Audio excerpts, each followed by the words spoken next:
அன்பினால் ஆறுதல் அளிக்கக்கூடிய இயேசுவின் இனிய இதயமே போற்றி. இனியவர்களே, நான் இன்று பேச எடுத்துக்கொண்ட தலைப்பு சோதனை. வாழ்வில் எல்லோருக்குமே சோதனை காலம் உண்டு. சில பேருக்கு சோதனையே வாழ்க்கையாக கூட அமையும். அப்போதெல்லாம் நாம் சோர்ந்து போவது இயல்புதான்.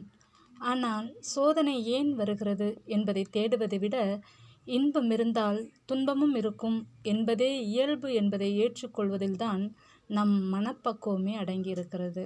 சரி, நம்ம மீட்பர் இயேசு கிறிஸ்துவுக்கு கூட சோதனை வந்திருக்கு தெரியுமா?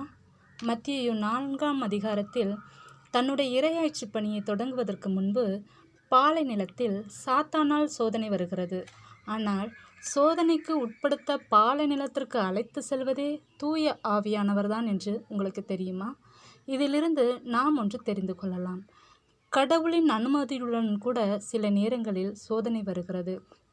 இதுபோல பழைய ஏற்பாட்டில் யோபுவையும் சாத்தான் சோதிக்க கடவுளின் அனுமதியை பெறுகிறது.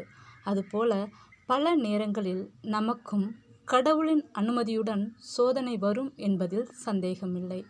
இதனை இன்னொரு இடத்திலும் நிரூபிக்கலாம்.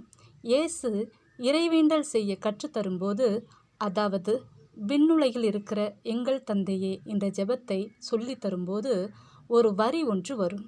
எங்களை சோதனைக்கு உட்படுத்தாதேயும் என்று. மீண்டும் சொல்கிறேன், எங்களை சோதனைக்கு உட்படுத்தாதேயும் என்று சொல்லுவார். இப்போ புரிகிறதா?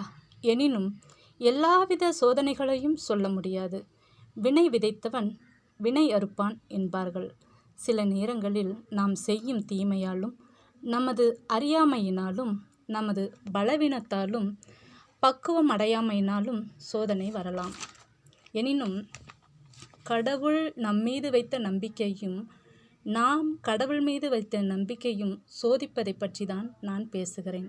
எனவே சோதனையில் மூழ்கி இருப்பவர்களை கண்டால் கேலி செய்யாமலும் கைகொட்டி சிரிக்காமலும் அவர்களுக்காக ஜெபிப்பவர்களாக மட்டும் நாம் இருப்போம். ஒருவேளை நாம் சோதனைக்கு உட்பட்டிருந்தால் அதில் வெற்றியை காண இயேசுவின் இதயம் சேருவோம் என்று கூறி விடைபெறுகிறேன். நன்றி, வணக்கம்.